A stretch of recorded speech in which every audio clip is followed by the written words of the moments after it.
Bagaimana respon Menteri Koordinator Bidang Politik, Hukum, dan Keamanan Profesor Mahfud MD melihat dan menilai gerakan massa menolak Omnibus Law?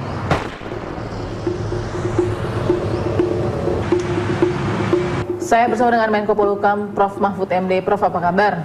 Baik, Balkis. Saya bisa salaman atau? Ini dah.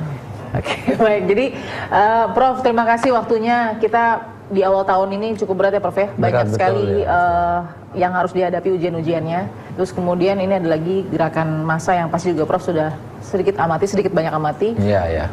Menyuarakan soal Omnibus Law. Saya baca beberapa statement Prof Mahfud yang mengatakan silakan masukan, silakan kritik, tapi kemudian juga harus tetap substansinya konkret.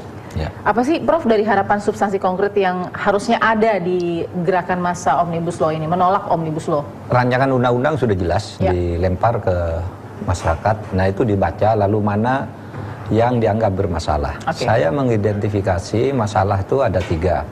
Satu, karena mereka tidak paham isinya dan filosofinya. Yang kedua, mereka tidak paham tapi tidak setuju. Lalu yang ketiga, memang rancangan undang-undangnya mungkin salah. Gitu. Ada 3. Nah, kalau tidak paham filosofinya, nanti kita jelaskan kenapa ada Omnibus Law ini. Dulu pemerintah selalu dikritik karena perizinan terlalu rumit, sehingga sulit muncul investasi yang menyerap lapangan kerja. Itu filosofinya, ya. Jangan dikait-kaitkan ini mau mempermudah Cina masuk, mempersulit ini. Tidak ada. Investasi siapa-siapa, Cina, bukan Cina, dalam negeri, luar negeri, satu filosofi. Lalu yang kedua, mereka tidak paham, mereka paham tapi tidak setuju isinya. Nah, kalau tidak setuju isinya, asal filosofinya paham, isinya mari kita diskusikan. Anda tidak setuju, kenapa tidak setuju? Saya punya solusi ini, pemerintah. Anda tidak setuju apa? Yuk kita pertemukan.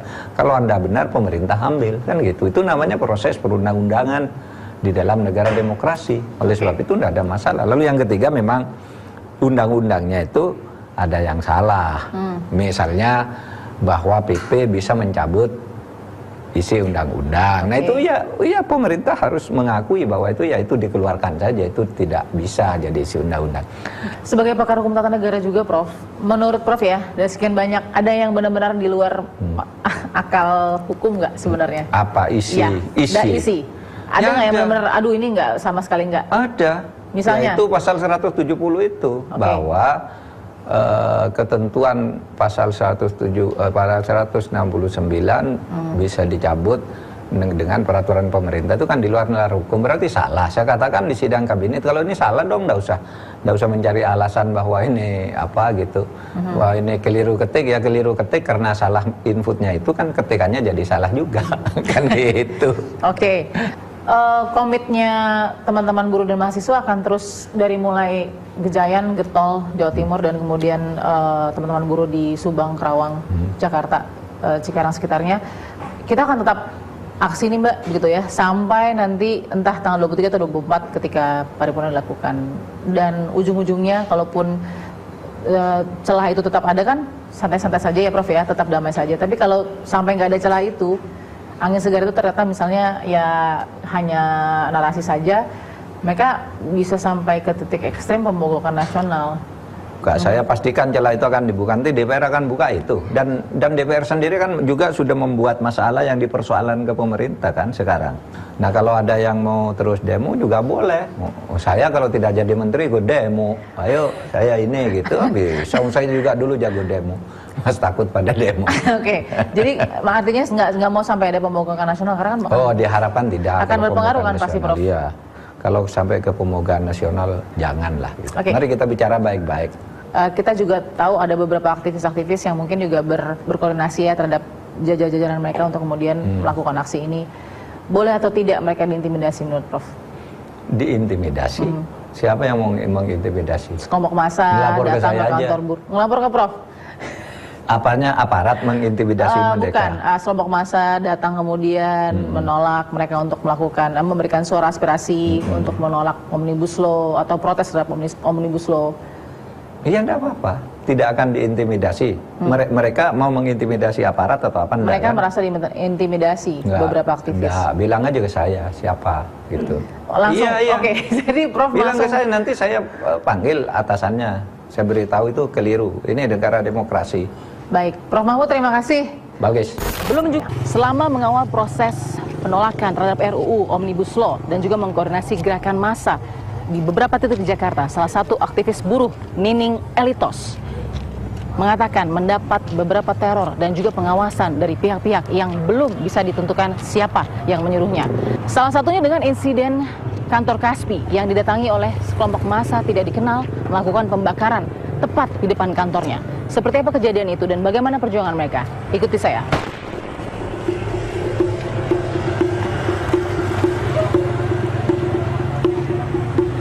Assalamualaikum. Waalaikumsalam.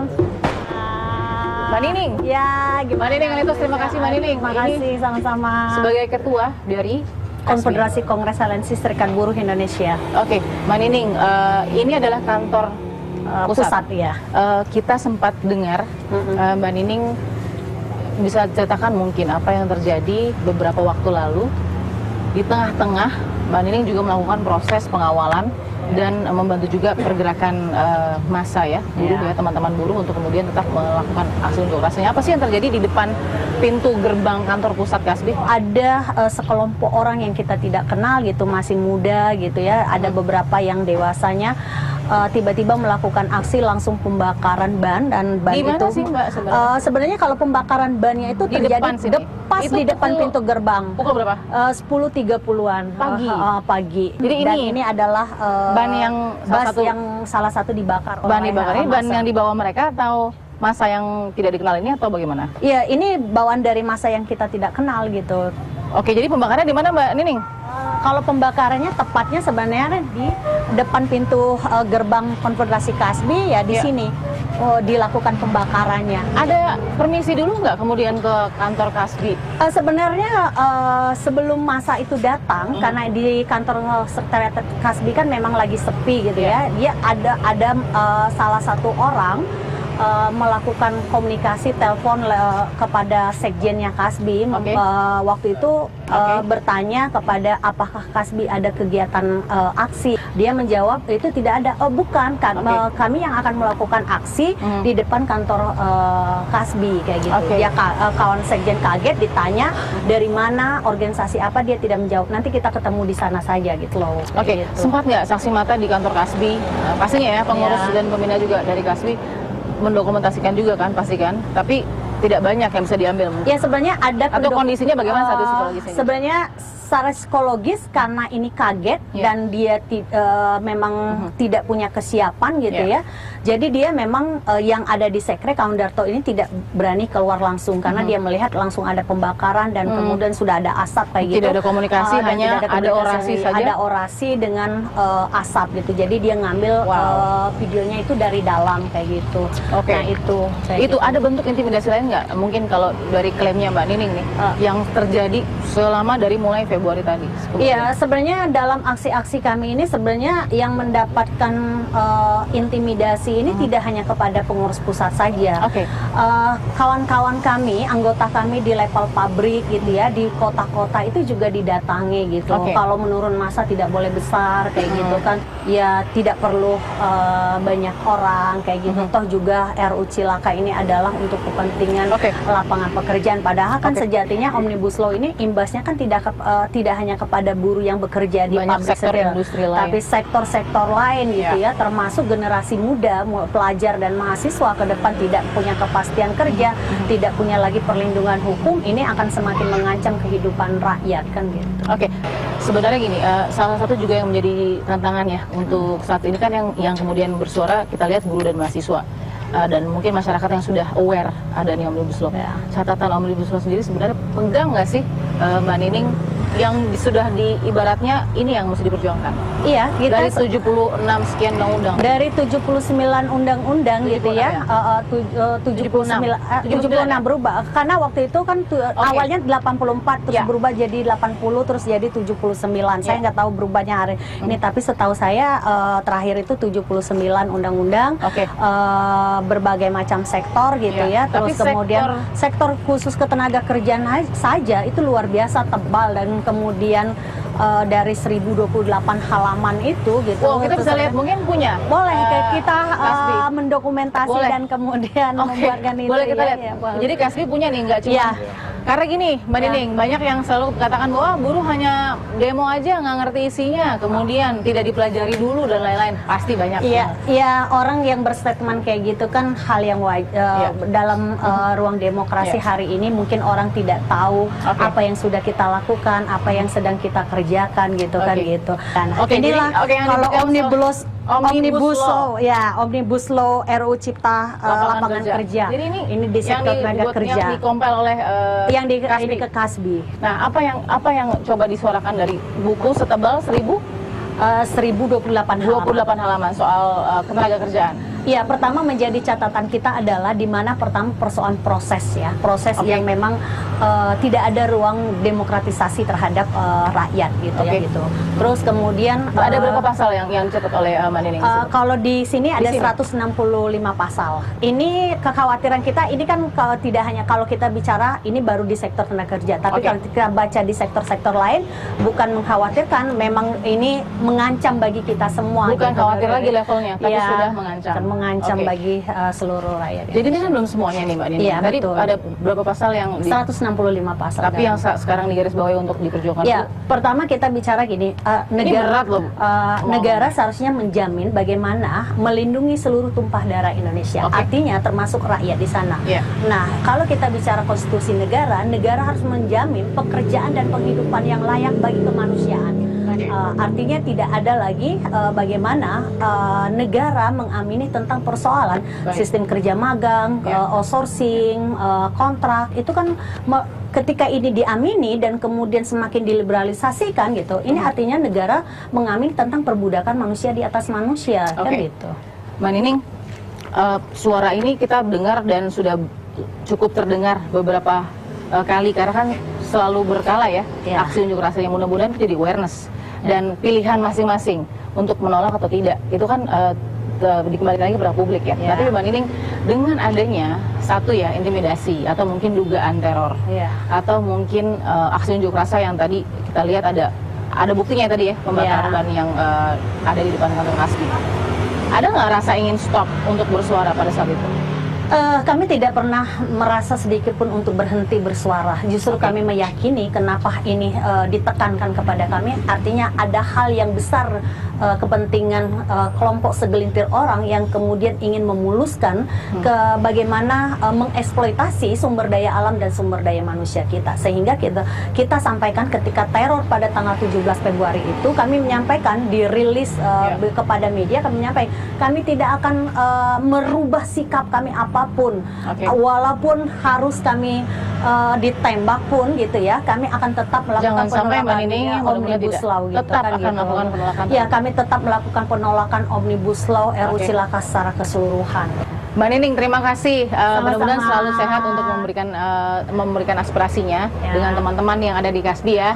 Terima kasih. Mudah-mudahan selalu damai aksinya, agar semua juga bisa mempelajari sebenarnya apa sih Omnibus Law ini, harus dimengerti. Karena sebentar lagi ya, tanggal sebenarnya kita selalu damai. Yang tidak membuat damai itu siapa sebenarnya? Kita temukan fakta berikutnya.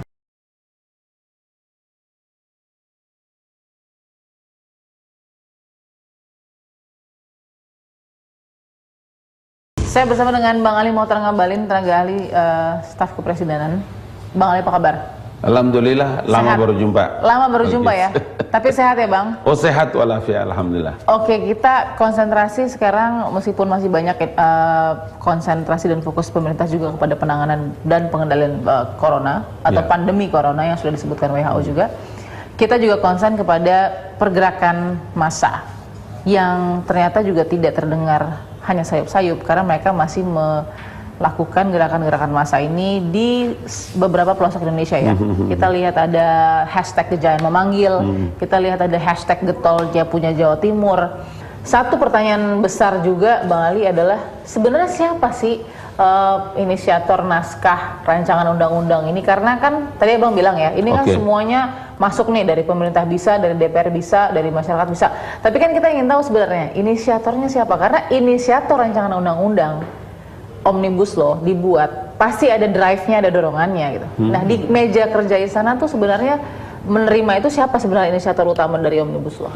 Bagi Presiden tentu awal dari pembahasan undang-undang Omnibus Law ini kan dengan satu kepentingan. Kepentingan yang pertama itu adalah semua regulasi yang begitu panjang dan berbelit-belit, bagi pandangan Bapak Presiden, dengan undang-undang Omnibus Law itu akan bisa mempermudah dan memperjarak, memperpendek urusan, apalagi terkait dengan masalah investasi.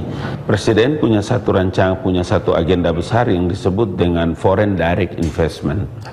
Jadi kalau dulu orang menunggu untuk datang investment, menunggu investor, sekarang menjemput. Oke, jadi saya klarifikasi dulu ya Bang ya. Berarti sebenarnya ini juga salah satu inisiasi dari Pak Presiden juga Omnibus Law, atau posisinya Pak Jokowi ini menerima ide Omnibus Law ini? Tidak. Dalam naskah tidak. ya? Kalau gagasan Omnibus Law ini adalah murni pikiran Bapak Presiden. Murni pikiran Pak Jokowi. Presiden ingin agar semua urusan yang terkait dengan investasi, kemudian urusan regulasi yang panjang, birokrasi yang panjang, berbelit dari satu meja ke meja yang lain.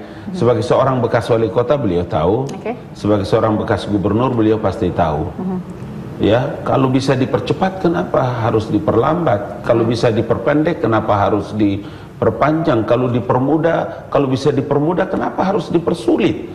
Dengan adanya gejolak ini Pak Presiden bagaimana Bang Ali? Kita lihat kan dari mulai Januari awal itu ada sedikit-sedikit, nah kesini makin kelihatan sampai nanti ujungnya mungkin pada saat ketok palu gitu. Saya waktu diundang kemarin disuruh Bapak Presiden menghadap sekitar tanggal 4 kemarin juga, Presiden sempat sampaikan juga bahwa kalau masih ada yang terus, karena memang harus digodok, harus diperbincangkan, harus dipertajam, harus didiskusikan dengan sangat keras, tapi tetap kita harus dingin untuk bicarakan tentang undang-undang. Presiden tahu dengan protes di televisi, bahkan ada 1-2 kali kalau nggak salah sudah pernah ada di jalan, juga tidak ada masalah.